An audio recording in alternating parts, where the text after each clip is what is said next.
J'espère que vous allez bien, par la grâce de Dieu. Sur Zoom, que vous m'entendez. Gloire à Dieu. Et que vous êtes bien réveillés. Je ne sais pas pourquoi le Seigneur m'a donné de prendre autorité dans la prière. Lui, il sait. Amen. Il sait toutes choses. Et nous allons donc partager ce matin vraiment la parole de Dieu. La parole de Dieu, la parole qui bâtit, la parole de vérité, la parole qui vient pour vraiment nous apporter la paix, le bonheur dont nous avons besoin, qui est une promesse du Seigneur et qui n'est pas une simple affirmation, mais la parole de Dieu, c'est quand même ce qui aujourd'hui nous permet de le louer, de le célébrer. Alléluia, car tout a été fait par la parole. Amen. Il est l'auteur de sa parole.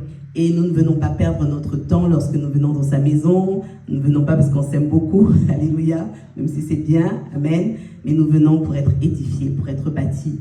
Et donc le titre de ce message ce matin, c'est un peu la continuité de l'exhortation de Frère Timothée de vendredi.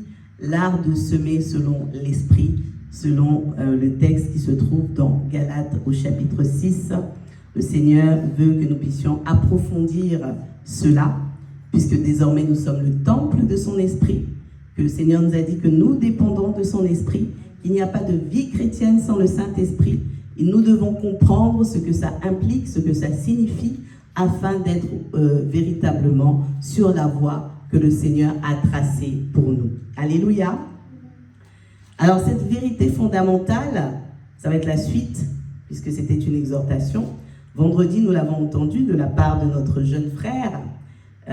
Tout le monde n'y était pas, puisque sur Facebook, et je salue les bien-aimés qui nous regardent sur Facebook également. Mais nous avons entendu clairement que de la vie chrétienne dépend entièrement du Saint-Esprit. En tout cas, celle que nous devons vivre selon la parole de Dieu. Amen. C'est donc indiscutable, puisque c'est la parole qui le dit. Alléluia. Sans le Saint-Esprit, nous sommes secs, nous sommes infertiles. Simple rappel, ça nous a été dit, nous sommes infertiles. L'Esprit de Dieu est souverain, il agit comme il veut, quand il veut, et il ne se conforme pas à nos désirs, à nos certitudes, à ce que nous sommes par la chair. Il ne se conforme pas à la logique humaine. Alléluia, Dieu est souverain, l'Esprit de Dieu, c'est Dieu. Amen. Donc j'aimerais qu'on soit sûr de ça ce matin. L'Esprit de Dieu, c'est Dieu. Parce que de ma petite expérience, parfois je constate que lorsqu'on parle du Saint-Esprit, on parle de quelqu'un d'autre. Je vois le sourire de Timothée, n'est-ce pas? On peut parfois s'en rendre compte. Lorsqu'on parle du Saint-Esprit, on a comme une sorte de notion fétichiste. L'Esprit de Dieu, c'est Dieu. Alléluia. Amen. Et Dieu, si tu le crois ce matin, a toute autorité dans ta vie. Amen. Donc c'est précisément parce que l'Esprit de Dieu est Dieu qu'il agit avec puissance, qu'il est capable de transformer, qu'il est capable d'arroser nos cœurs. Alléluia. On aime bien que Dieu agisse dans nos vies et vienne résoudre nos problèmes et tout ça. C'est très bien, on a besoin effectivement que certaines choses soient résolues sur le plan terrestre, mais ce n'est pas le plus important, bien aimé. Amen. Ce n'est pas le plus important. Le plus important, c'est que nos âmes soient sauvées. Amen. Ça, c'est le plus important. L'Évangile parle de ça. C'est la priorité, c'est la base. Lorsqu'on commence à insister sur des choses annexes, on n'est plus dans l'Évangile. Alléluia, ça c'est la vérité à laquelle le Seigneur veut nous ramener. Nous allons entrer en septembre dans ce mois de prière où on parlera de vérité. C'est peut-être pour nous une préparation, Dieu seul sait. Mais en tout cas, tout ce qui n'est pas centré sur le salut nous éloigne de Dieu et nous éloigne de son plan, nous éloigne du salut. Alléluia. Donc vraiment, comprenons ce matin que le Saint-Esprit vient pour agir avec puissance dans nos vies, mais il ne fait pas de nous des exécutants passifs. Amen. Il ne fait pas de nous des exécutants passifs, il ne fait pas de nous des automates, il ne fait pas de nous des robots sans discernement. Et de mémoire, on a prié d'ailleurs vendredi pour le discernement. Alléluia. Gloire à Dieu. Donc c'est important de comprendre ça parce que par la chair, on a cette tendance à la paresse, cette tendance à justifier tout ce qu'il y a de mal, alors que nous avons un Dieu qui n'aime pas le mal, qui le voit, même quand c'est caché, Quand mon cœur, là, si je suis arrivée ce matin avec des motivations bizarres, Dieu le voit. Amen. Dieu voit que là, je ne suis pas bien disposée à l'égard de Timothée. Et à ce moment-là, est-ce que ça bénit notre rassemblement? Est-ce que vraiment Dieu peut être glorifié? Parce que Dieu ne se limite pas aux choses visibles. Alléluia. Voilà pourquoi le Seigneur veut déjà nous dire ce matin qu'il n'est pas un Dieu qui encourage la paresse, qui encourage le déni. Mais c'est un Dieu qui nous appelle à la responsabilité. La responsabilité, c'est d'être capable de faire de l'introspection et de se placer devant Dieu pour que le Seigneur vienne nous aider. Alléluia, à lui ressembler, à se conformer à sa parole. Parce que la marche chrétienne, la vie chrétienne, c'est ça. C'est pas seulement d'aller annoncer l'évangile aux autres, mais c'est soi-même de vivre l'évangile. Amen. Si c'est commencer par aller annoncer l'évangile alors que toi-même tu ne le vis pas, bien aimé, le Saint-Esprit va aller chercher quelqu'un d'autre pour agir. Amen. Et je méditais ce message, parce que le Seigneur m'enseignait moi-même. Et c'est vrai, le Saint-Esprit me faisait comprendre que, mais enfin, pourquoi est-ce que Jésus est venu? Il aurait très bien pu, et je crois que c'est le pasteur Echel aussi qui le disait, il aurait très bien pu descendre sur son cheval et venir sauver tout le monde et terminer. Combattre et terminer. Il est venu, il est né comme un homme, il a vécu comme un homme, il est allé à la croix, souffrir comme un homme. Amen. Ça devrait nous interroger. Alléluia. Dieu ne veut pas faire les choses sans nous. Amen. Dieu ne fait pas les choses sans toi, mon frère Timothée. Ne fait pas les choses sans moi, maman Carmel. Alléluia. Pour entrer dans la vie, pour entrer dans la victoire, bien-aimé, ce matin, peut-être que je vais te révéler quelque chose et que tu vas expérimenter la victoire de Christ. Il faut que tu fasses le pas. Amen. Il faut que tu agisses aussi par la foi. Alléluia. Plutôt que de t'asseoir et de dire « Ah, Dieu sait, le Seigneur va faire ». Il y a des moments où il faut se réveiller et se dire « Je vais agir conformément à la parole de Dieu ». Alléluia. Je vais pardonner parce que Dieu me le demande. Et assurément, je vais faire la joie du cœur de mon Père. Amen. Il faut saisir sa victoire de manière active. Et donc, nous allons méditer dans Galates chapitre 6, où Paul écrit à des églises en crise. Il y avait plusieurs églises dans cette région-là. Ce sont des églises en crise, traversées par des... excusez-moi, par des tensions, par des jugements, par des dérives spirituelles, parce que dans ces églises-là, en fait, les chrétiens étaient majoritairement d'origine païenne, et nous savons qu'il y avait d'autres villes, d'autres églises où il y avait beaucoup plus de judaïsants, ceux qui venaient de la culture juive. Et donc, il y avait comme ça dans l'église des confrontations au sujet de la loi de Moïse, et ça créait des tensions, ça créait des divisions, ça créait bien évidemment des situations où on se jugeait les uns les autres. Et Paul, au travers de sa lettre, traite la question de cette dépendance au Saint-Esprit. Nous connaissons d'ailleurs le célèbre Galates 5, Amen, qui nous liste tous les fruits de l'Esprit. Et donc, au travers de cette lettre, il traite la question de la dépendance au Saint-Esprit sur le terrain très concret de nos relations. Et il nous pose une question ce matin qui est particulière, c'est à quoi reconnaît-on une communauté, une église qui dépend réellement du Saint-Esprit? Amen. Donc on va lire, on va faire quelques lectures, mais bon, avant ça, j'avais quand même noté quelques questionnements pour nous, parce que nous sommes l'église de Jésus, n'est-ce pas? Amen. Et donc, quelques questionnements pour nous. Est-ce qu'une église qui dépend du Saint-Esprit ressemblerait à un lieu de chaos?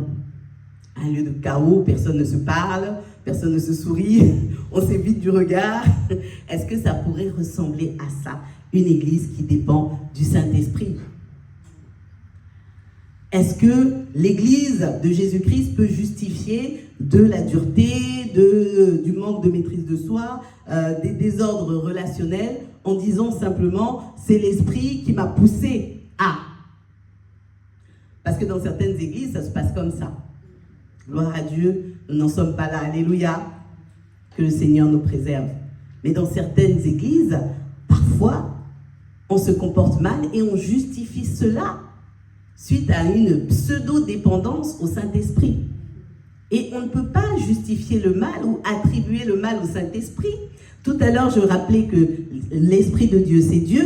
C'est comme si on accusait Dieu de faire le mal ou de nous pousser au mal. Et c'est là où je priais, je demandais pardon au Seigneur, je disais, oh Seigneur, pardon. Parce que quand on médite comme ça, c'est pas pour accuser les autres. Il faut prendre aussi, parce que à ce moment-là, je suis membre du corps de Christ. J'ai dit, mais Seigneur, pardon, mais des fois, qu'est-ce qu'on est insensé. Qu'est-ce qu'on est insensé. On ne se rend même pas compte de ce qu'on justifie. Pardon, Seigneur. Alléluia. Et donc, Paul répond dans sa lettre en disant que ce n'est pas comme ça qu'on doit se comporter. Ce n'est pas comme cela qu'on doit agir. Et nous allons ensemble, donc, ce matin, découvrir que la maturité à laquelle nous sommes appelés pour notre marche par l'Esprit, la maturité dans laquelle nous devons entrer, fera que notre intelligence ne sera pas supprimée, mais elle sera renouvelée. Alléluia. Vraiment, ce n'est pas pour être insultante ou quoi que ce soit. J'ai pris ma part. Amen. Mais vraiment, ce matin, le Seigneur me donne de parler en vérité. Ça va libérer quelqu'un. Alléluia. Ça va faire grandir quelqu'un. Le Seigneur ne supprime pas notre intelligence. Au contraire, elle est renouvelée. Et elle est meilleure. Alléluia. Elle permet de faire de bonnes choses. Le Seigneur ne supprime pas notre responsabilité. Mais au contraire, il vient sanctifier notre intelligence, sanctifier notre responsabilité. Alléluia. Et pour comprendre ce que signifie semer selon l'Esprit, parce que nous sommes serviteurs de Dieu, nous sommes ouvriers de Christ. Comprendre cela, nous allons examiner ce matin 3 vérités que nous devons retenir. La première, c'est que la vérité selon l'Esprit cherche à réparer et non pas à détruire. Amen. Peu importe la situation, la vérité que nous annonçons, alléluia, fait de nous des réparateurs de brèches. Nous aimons cette expression. Je sais que tous les chrétiens connaissent cette expression. La vérité que nous annonçons fait de nous des réparateurs de brèches. Et nous verrons ensemble comment l'apôtre Paul le décline dans le texte. Ensuite, nous parlerons de la responsabilité et du principe de la semence. Parce que, comme je le disais, c'est à nous de veiller sur ce que nous semons au quotidien. Ce n'est pas Dieu qui va veiller à ta place. Amen. Dieu te donne sa parole. Il te donne la révélation. Alléluia. La Bible est aussi appelée révélation. Il ne te cache pas comment tu dois vivre. Il ne te cache pas ce que tu dois éviter. Il t'aide même à discerner. Tellement de choses nous sont révélées dans la parole de Dieu. Ce n'est pas pour le cœur de l'autre, c'est pour ton propre cœur. Pour que tu veilles sur toi et que tu puisses semer selon l'Esprit. Alléluia, dans ta propre vie et dans celle des autres. Parce que tu ne vis pas pour toi-même. Désormais, c'est Christ qui vit en toi. Pour te bénir, oui, mais pour bénir aussi l'autre. Alléluia. Très important. Donc, deuxième chose, nous parlerons donc de ce principe de la semence et de la responsabilité. Et enfin, nous allons évoquer le retour à la croix. Parce que la croix, c'est l'outil du chrétien. Amen. La croix, c'est l'outil du chrétien. Moi, j'aime consoler. Je n'aime pas voir les gens dans la souffrance. Mais bien aimé, si je ne te parle pas de la croix ce matin, toutes les belles paroles que je vais te donner ne te serviront à rien. Alléluia. Il faut revenir à la croix. C'est le seul antidote contre tout mal qui existe, contre la religion des apparences, contre le culte de la personnalité qui est en train de détruire l'Église, entre guillemets l'Église, parce que l'Église de Christ ne sera jamais détruite. Alléluia. Amen. Alors nous allons lire ensemble les versets clés de ce chapitre 6. Je vais commencer à lire les versets 1 à 5. Je lis la parole de Dieu. Frères, si un homme vient à être surpris en quelque faute, vous qui êtes spirituels, redressez-le avec un esprit de douceur. Prends garde à toi-même, de peur que tu ne sois aussi tenté. Portez les fardeaux les uns des autres et vous accomplirez ainsi la loi de Christ. Si quelqu'un pense être quelque chose, quoi qu'il ne soit rien, il s'abuse lui-même. Que chacun examine ses propres œuvres et alors il aura sujet de se glorifier pour lui seul et non par rapport à autrui, car chacun portera son propre fardeau. Amen. Je vais ensuite lire de 7 à 10. Ne vous y trompez pas. On ne se moque pas de Dieu. Ce qu'un homme aura semé, il le moissonnera aussi.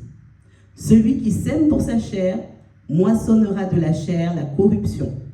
Mais celui qui sème pour l'esprit, moissonnera de l'esprit la vie éternelle. Ne nous lassons pas de faire le bien, car nous moissonnerons au temps convenable si nous ne nous relâchons pas. Ainsi donc, pendant que nous en avons l'occasion, pratiquons le bien envers tous et surtout envers les frères dans la foi. Amen. Enfin, je vais lire de 14 à 16.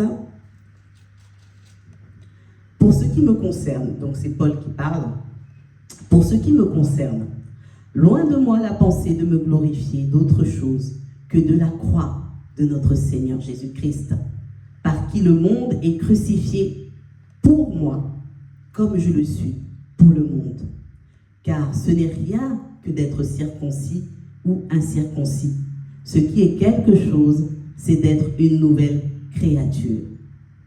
Paix et miséricorde sur tous ceux qui suivront cette règle et sur l'Israël de Dieu. Amen.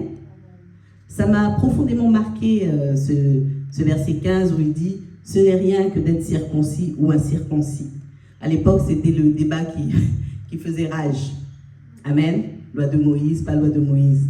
Et là, Paul dit « Ce qui est quelque chose, c'est d'être une nouvelle créature ou une nouvelle création selon les versions. » Amen. Ce matin, est-ce que tu réalises que le plus important, c'est d'être une nouvelle créature? Est-ce que tu réalises ça, bien-aimé? C'est d'être une nouvelle créature. C'est ça le plus important. C'est ça qui, ce matin-là, quand on se réunit, devrait nous réjouir. Alléluia, nous réjouir. Vous savez, quand moi j'arrive dans la maison de Dieu ou dans la présence de Dieu, dans le rassemblement avec les saints, quels que soient mes problèmes, mais je suis au contact du roi des rois. Alléluia. Je suis bien, je suis béni. Amen. Je suis béni parce que Dieu m'a sauvé. Amen. Dieu m'a sauvé. Qu'est-ce qui peut venir prendre cette joie et la surpasser? L'argent.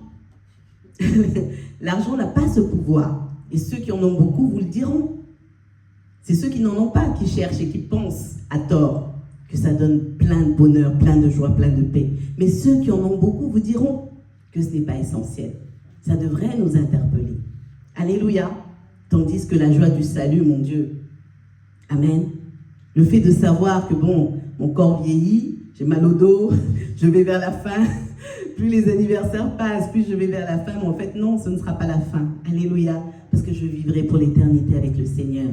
Et comment ne pas se réjouir? Tant qu'on a la force de sauter, maman Chantal, on saute. Amen. Puis le jour où on n'a pas la force, on tape des mains. Alléluia. Merci Seigneur, vraiment. Le premier point, c'est que la vérité répare et ne détruit pas.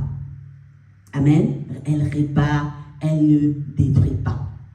Lorsqu'au verset 1, l'apôtre dit « Frères et sœurs, si quelqu'un est pris en faute, vous qui êtes spirituels, redressez-le avec un esprit de douceur. » Et en même temps, il dit « Prenez garde à vous-même, de peur que vous ne soyez aussi tentés. » Il parle de ceux qui sont spirituels. Première indication. Il parle de ceux qui sont spirituels. Et c'est là où il faut se demander, mais qui est une personne spirituelle? Alors, on en parle souvent, hein. On en parle souvent dès qu'on manifeste des dons, dès que, voilà, on accomplit des miracles, ou que sais-je, on prophétise, ça y est, on est spirituel. Mais ce n'est pas ce que nous dit la parole de Dieu. Amen. Allons vraiment en profondeur dans la parole, bien-aimée. On va en sortir vraiment sage. Avec beaucoup de sagesse, on va gagner beaucoup de temps. Alléluia. Paul a donné la définition un chapitre plus haut, donc je parlais de Galates 5 tout à l'heure, de celui qui est spirituel. C'est quelqu'un chez qui l'esprit produit le fruit. Amour, joie, paix, patience, bonté, maîtrise de soi. Et tout ce qui est semblable. Amen. Amen. Maîtrise de soi, douceur, tout ça. Et qu'est-ce qui nous est demandé de faire face à quelqu'un donc qui chute? Mais ce n'est pas à tout le monde qu'on dit redresser. On dit à ceux qui sont spirituels. Alléluia. Alors quand on se précipite pour vouloir redresser, et encore le mot redresser, il y a plusieurs traductions, hein? Mais quand on se précipite, est-ce qu'on a pris soin de s'examiner soi-même? Est-ce que je suis spirituel? Est-ce que si je vais parler à Timothée, je ne vais pas le blesser? Est-ce qu'on prend la peine de discerner déjà notre propre état? Et c'est là où le désordre entre dans l'Église. Alléluia, c'est là où le désordre entre dans l'Église. Parce qu'il nous est demandé, lorsqu'on fait face à quelqu'un qui a chuté, d'œuvrer à son rétablissement. Pas de l'enfoncer, n'est-ce pas, maman Michel? C'est ça que nous faisons. Alléluia. Et c'est pas facile, n'est-ce pas, ma sœur? Donc on prie les unes pour les autres, les uns pour les autres, parce que c'est pas évident. Alléluia. Et c'est pour ça qu'on ne peut pas s'enorgueillir de ce que Dieu fait à travers nous. Parce que des fois, on a des maux de tête. C'est pas facile. Alléluia. De mettre de côté le jugement de la chair où tu te dis, j'ai envie de le taper. Pardon, Seigneur. C'est pas évident. Alléluia. Mais avant d'aller œuvrer au rétablissement de quelqu'un dans la foi, eh bien, est-ce que je suis spirituel? Tel que la Bible me le recommande? Ou est-ce que je vais me précipiter pour aller faire des dégâts? Et on en a tous fait l'expérience. Et une fois que le dégât est commis, on s'étonne. Ah, mais pourtant, je lui ai dit la vérité. C'est pour son bien. Mais bizarrement, la personne ne se relève jamais, voire s'enfonce davantage. Amen. Après, on n'est pas toujours responsable de tout. Mais en tout cas, pour ce qui concerne la pensée, le Seigneur voudrait qu'on en parle. Alléluia. Donc, travailler au rétablissement d'une âme, c'est un peu comme l'action du médecin avec les luxations. Vous savez, la luxation, c'est quand un os se déplace de l'articulation. Ça fait très mal, pour ceux qui en ont déjà eu. Eh bien, il faut que le médecin replace l'os. Mais lorsqu'il le fait, il ne doit pas le faire avec brutalité, sinon c'est encore pire. Et il doit aussi le faire avec fermeté. C'est bien pour ça que ce matin, le Seigneur va nous dire d'être dans l'équilibre. Parce qu'attention, il faut aussi de la fermeté. Amen. Il faut aussi de la fermeté. Mais pour autant, pas de brutalité non plus. Alléluia. Donc c'est pour ça qu'il y a beaucoup de malentendus et que nous avons besoin d'être renouvelés dans l'intelligence parce que, par exemple, le terme « un esprit de douceur » ne signifie pas avoir une voix mielleuse. Amen. Amen, Timothée qui a la voix qui porte. Voilà, donc tu peux, ne t'inquiète pas, continuer d'avoir ta voix qui porte. Gloire à Dieu. Ça ne signifie pas être dans la mièvrerie. Ça ne signifie pas jouer un rôle ou avoir une personnalité effacée. La personnalité de chacun n'a rien à voir avec ce que le Seigneur est en train de nous dire là. Ce qu'il veut dire là, la douceur selon l'esprit, ça n'a rien à voir avec un jeu d'acteur ou avec une intonation. Alléluia. Si j'ai une voix rock, j'aurai une voix rock, elle ne sera pas forcément douce quand je vais parler. Alléluia. Mais quelle est l'intention de mon cœur? Quelle est ma motivation? Alléluia. Dans quelle disposition de cœur je fais les choses? C'est une disposition intérieure, bien-aimée, dont le Seigneur nous parle. C'est l'intention profonde que tu as à l'intérieur de toi, dont le Seigneur parle. C'est pas quel ton je vais prendre, c'est pas quelle est ma motivation, mais c'est plutôt, pardon, quelle est ma motivation? Est-ce que c'est pour aider mon frère? Est-ce que c'est pour aider ma sœur? Est-ce que c'est parce que je veux réellement le bien de mon frère ou de ma sœur? Parce que vous savez, dans le cœur de l'homme, il y a des désirs, des mauvais désirs enfouis, il y en a beaucoup. Parfois, quand on trouve l'autre en défaut, eh ben, ça fait plaisir secrètement. Parce qu'on se sent mieux, on se sent supérieur. On se sent plus sain que l'autre. Et on a besoin d'être confronté à ça en direct pour vraiment se rassurer. Et plus on enfonce l'autre, mieux on se sent. Donc, quelle est l'intention que j'ai, moi, à l'intérieur? Ou est-ce que je viens pour aider, ou est-ce que je viens pour avoir le dernier mot, pour être celle qui sait tout?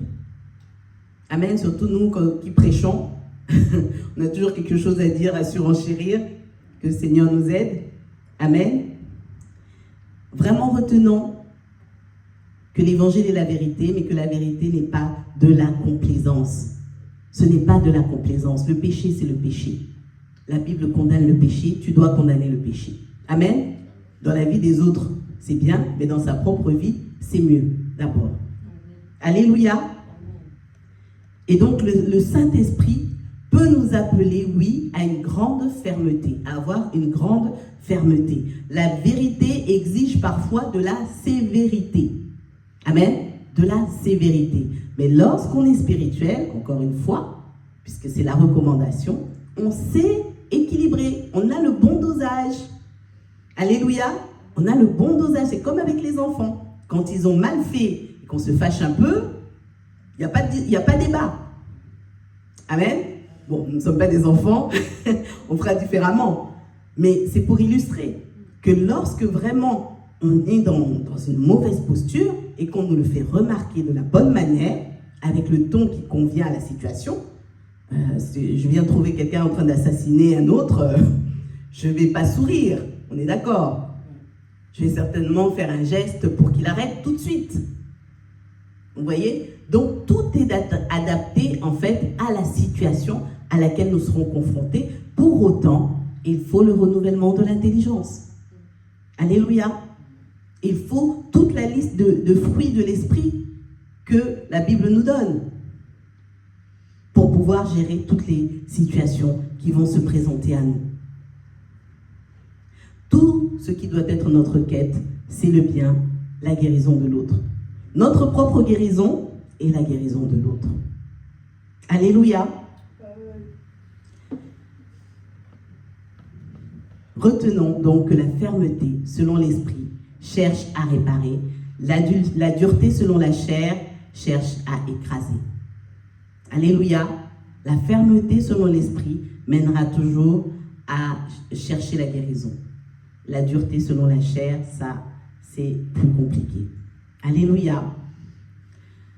Et j'ai donné l'exemple du chirurgien qui opère, non pas avec brutalité, avec beaucoup de doigté, mais avec fermeté quand même pour que l'os se remette. Amen, amen. Attention donc au piège, parce que, comme je le disais tantôt, certains d'entre nous ont l'impression que le Saint-Esprit vient pour éteindre notre raison. Notre raison. Alors c'est différent des raisonnements. Hein? Pour bien fonctionner dans cette vie, on a besoin d'avoir un minimum de raison. Vous êtes d'accord avec moi? Donc il ne faut pas tout confondre et agir sous le coup de l'impulsion, refuser d'analyser les conséquences de nos actes sous prétexte que nous sommes conduits par le Saint-Esprit. Alléluia, ça c'est important. Et personne, j'avais cet exemple aussi que le Seigneur me donnait, personne ne pourra dire à son frère, je t'ai poignardé parce que le Saint-Esprit me l'a demandé. On ne pourra pas dire ça, c'est pas possible. C'est impossible. Ou je t'ai insulté parce que le Saint-Esprit me l'a demandé. Parce qu'il fallait faire preuve de sévérité. J'ai parlé de sévérité, n'est-ce pas? Je t'ai insulté parce que, oui, la colère sainte. Ça aussi, j'ai entendu des choses comme ça. Jésus, vous n'avez pas vu Jésus dans le temple avec le fouet?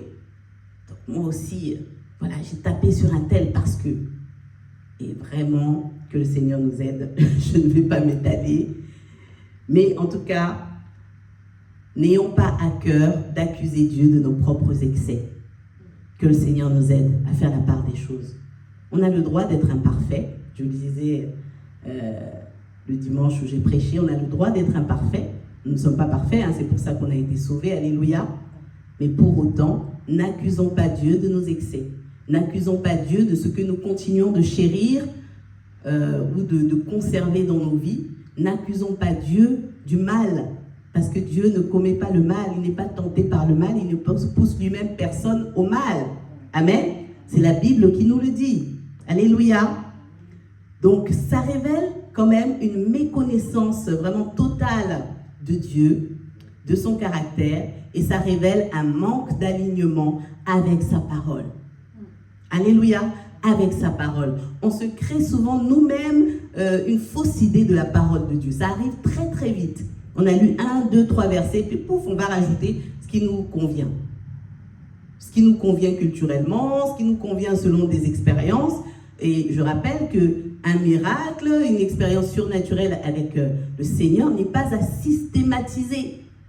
Ce n'est pas à systématiser. Dieu peut avoir fait quelque chose avec nous, un prodige avec nous 1 fois, 2 fois, mais pas forcément 3, 4, 5 fois. Alléluia. Après, derrière, un démon peut remplacer le Saint-Esprit et venir refaire la même chose. Donc, ce ne sont pas des choses à systématiser. Dieu agit comme il veut et puis il ne fait jamais la même chose. Alléluia. Il ne veut pas nous garder dans des habitudes. C'est pour ça que le Seigneur n'aime pas trop le côté ritualiste. Ça, c'est la chair qui aime être enfermée dans des habitudes. Le Seigneur veut qu'on soit flexible entre ses mains.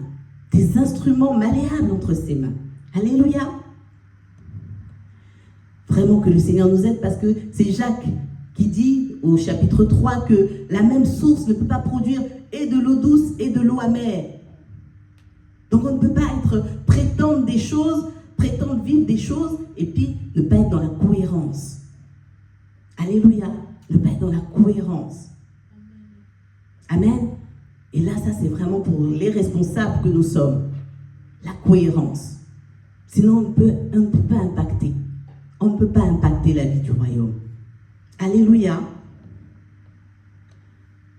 L'esprit ne peut pas inspirer à quelqu'un ce que sa propre nature contredit. Ce n'est pas possible. Amen.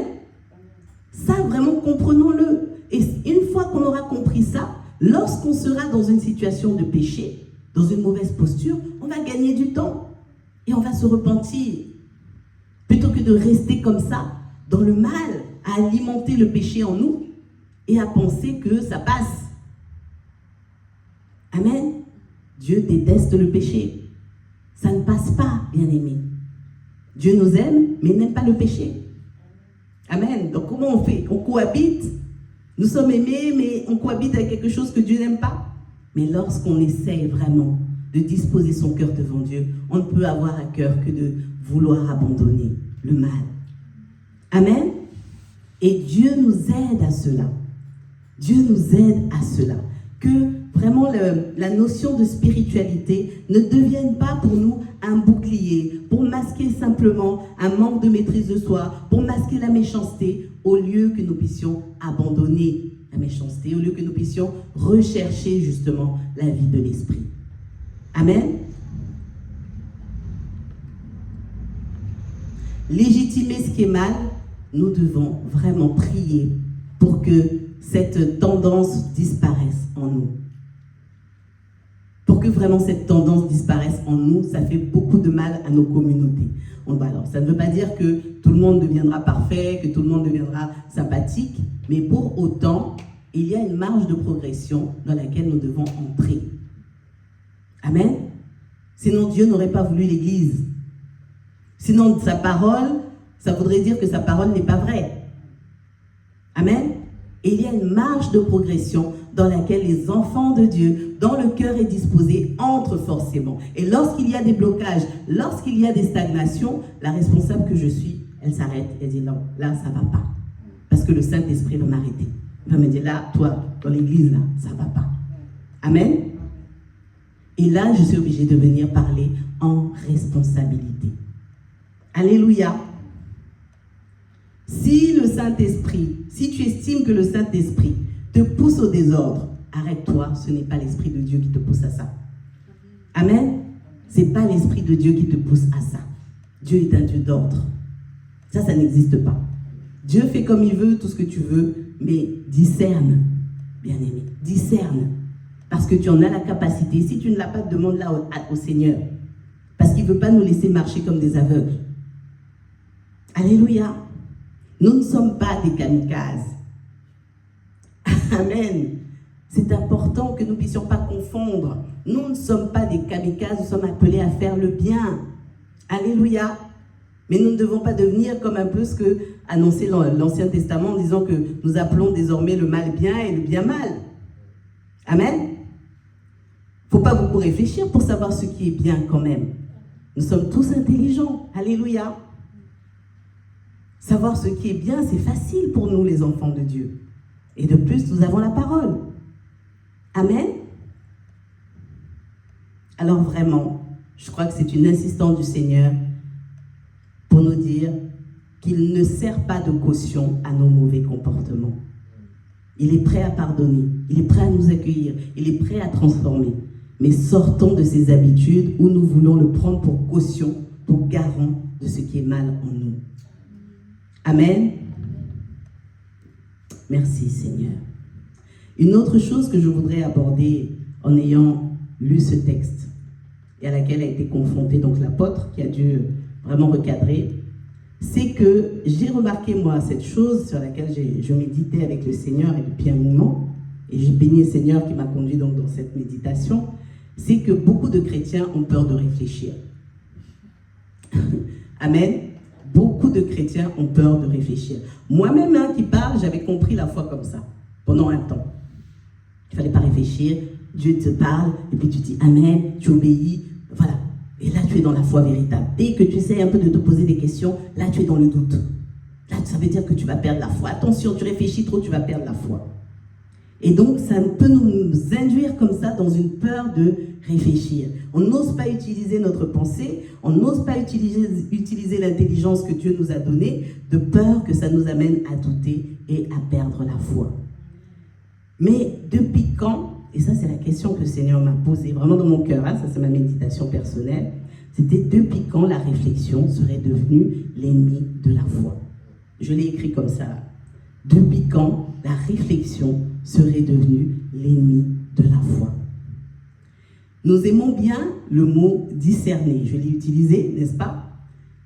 Alors les chrétiens ont un vocabulaire à eux, donc quand on utilise le vocabulaire qu'il faut, selon le chrétien, ça c'est bon. Dès qu'on dit discerner, ça va, ça passe. Mais si je dis réfléchir, ça va bloquer. Qu'est-ce qu'elle veut?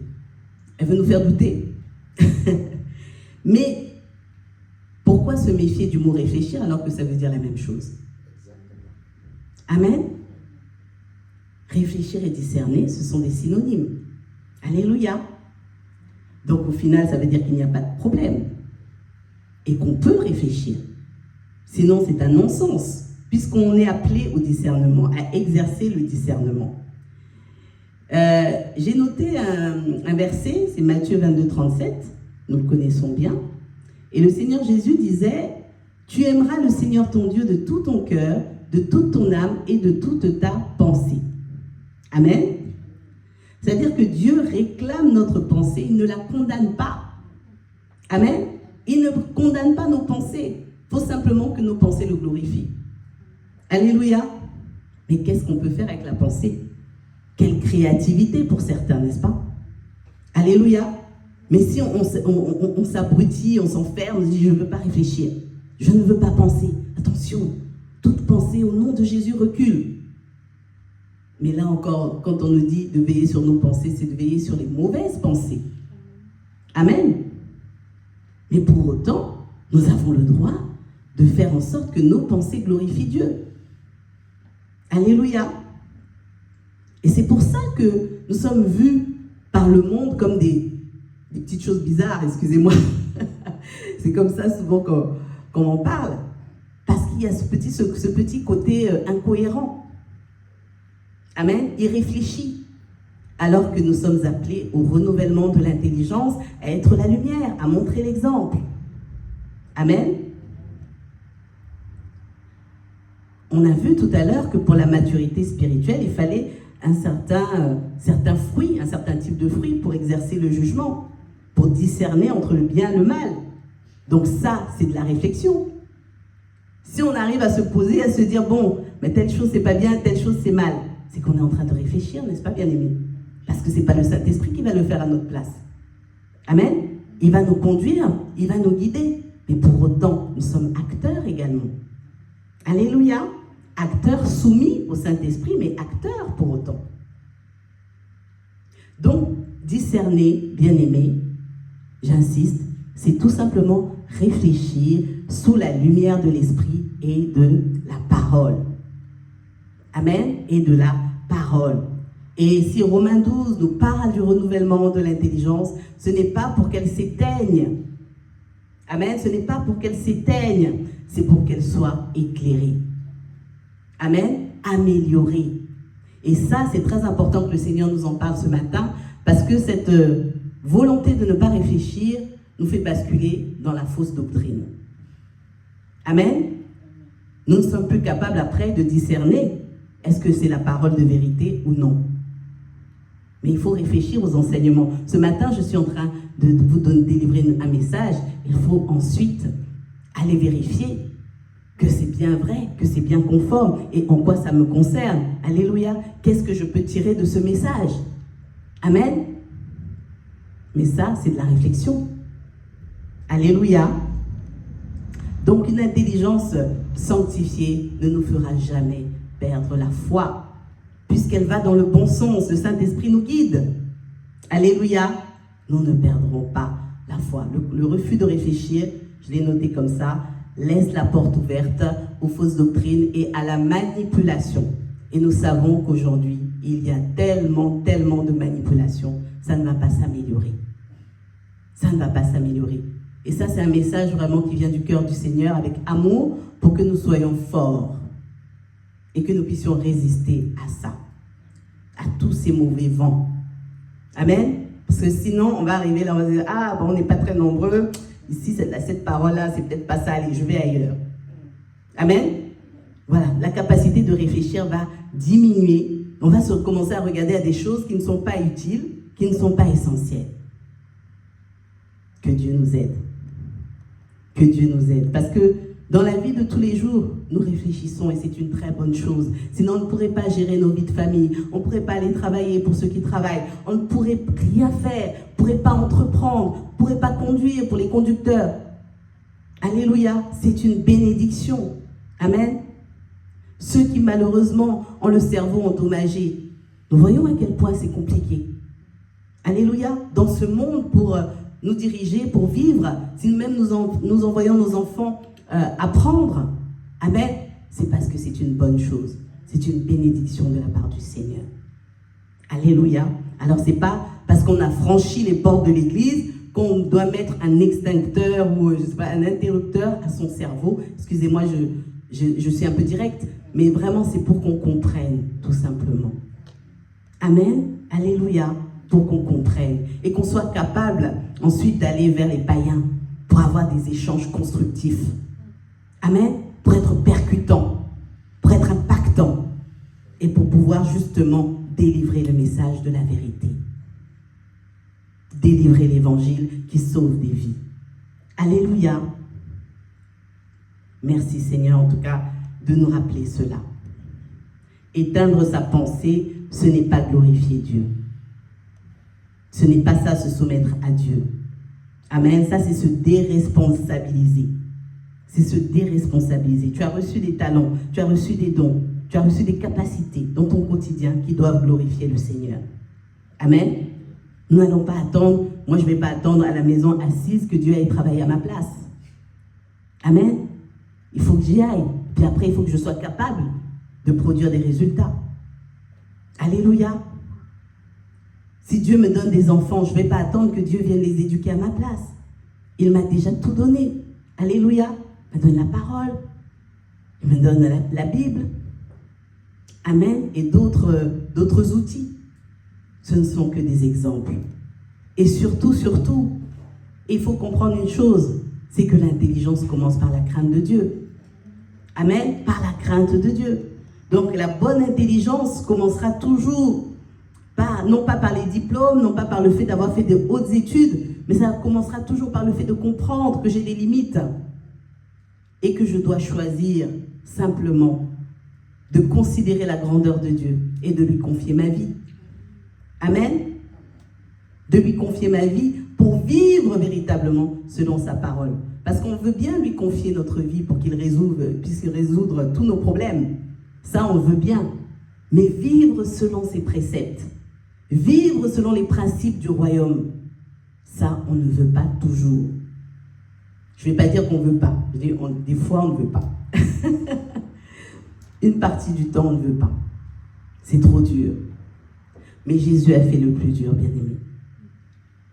Tout ce que nous trouvons difficile, je vous assure que je pense que si le Seigneur avait dû nous laisser aller subir la condamnation qui était la nôtre, ce serait bien petit.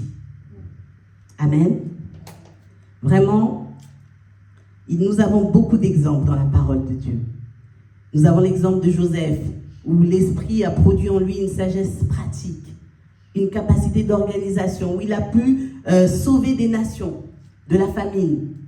Pas seulement l'Égypte, toutes les nations environnantes. Alléluia. Ça, c'est ce que l'Esprit de Dieu fait en nous. Nous savons ce que l'Esprit de Dieu a fait en Daniel, qui avait vraiment un discernement, une rigueur, une intégrité, qui a même impressionné un roi païen. Alléluia, je parlais d'aller au contact des païens pour annoncer l'Évangile. Et nous avons l'exemple d'Étienne aussi, dans les Actes, qui, lui, a reçu de la part du Saint-Esprit une compréhension des Écritures incroyable. Alléluia. Et une maîtrise de soi encore plus extraordinaire. Avec une sagesse, la Bible dit que personne ne pouvait résister devant sa sagesse. Voilà ce que produit l'Esprit de Dieu en celui qui dépend de lui. Alléluia. Amen. Peut-être que tu ne manifesteras pas des dons fantastiques aux yeux des hommes, mais la vie de l'Esprit en toi va être manifestée. Alléluia. J'avais un dernier exemple. C'était celui de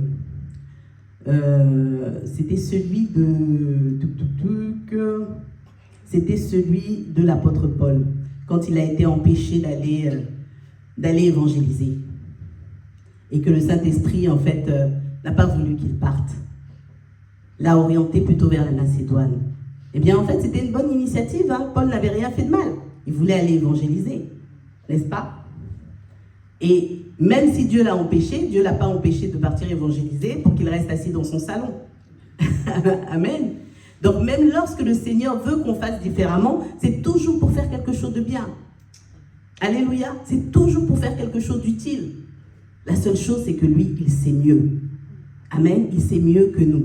Mais le Saint-Esprit aurait très bien pu dire, bon, Paul, au lieu d'aller évangéliser, là, va t'asseoir un peu chez tel frère, manger, ou, je ne sais pas, aller faire du commérage.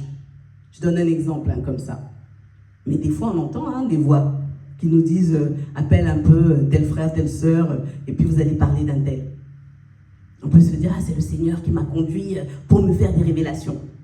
N'est-ce pas? Et des fois, ce n'est pas le Saint-Esprit.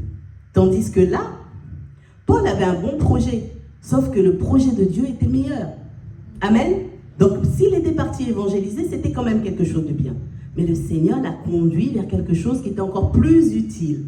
Amen. J'espère que vous comprenez l'illustration et la différence entre celui qui est conduit par l'Esprit et celui qui ne l'est pas. Et Paul, il a dû comprendre, discerner qu'il fallait qu'il réoriente sa mission. C'est-à-dire que l'Esprit de Dieu te parle, mais tu t'arrêtes. Amen. Pour essayer de comprendre ce qu'il te dit. Et dans quel sens tu dois vraiment aller. Et une fois que tu as discerné, tu peux te réorienter. Amen. Je vais m'arrêter là pour aujourd'hui. J'avais d'autres choses à dire, mais j'en ferai une suite. Là, c'est vraiment ce que le Seigneur, je pense, voulait qu'on reçoive pour ce matin. Et vraiment que le Seigneur nous aide à entrer vraiment dans la vie de l'Esprit, telle que lui l'a prévu. Parce que nous allons vraiment vivre des choses merveilleuses avec le Seigneur. Nos familles ont besoin d'être bénies. Alléluia. Il y a des choses qu'on ne devrait plus vivre. Et là, je ne parle pas des épreuves normales prévues par le Seigneur. Il y a des choses qu'on ne devait plus vivre. Et surtout, lorsque nous sommes dans la communion fraternelle, c'est vraiment, ça va être des occasions vraiment où on est régénéré, renouvelé par le Seigneur, au contact des uns et des autres. Amen. Parce que nous ne sommes pas éprouvés tous au même moment. Donc, merci Seigneur. faut bien qu'il y en ait comme maman Michel qui sourit pour que moi je retrouve mon sourire, par exemple. C'est très, très important que ces choses, nous puissions aussi les vivre dans la communauté. Amen. Que Dieu vous bénisse. Amen. Maman Michel, je te rends la parole pour la prière. Amen, amen. Tendre Père, nous voulons te bénir, Seigneur Dieu, te louer, t'exalter et te dire merci. Merci pour ta parole.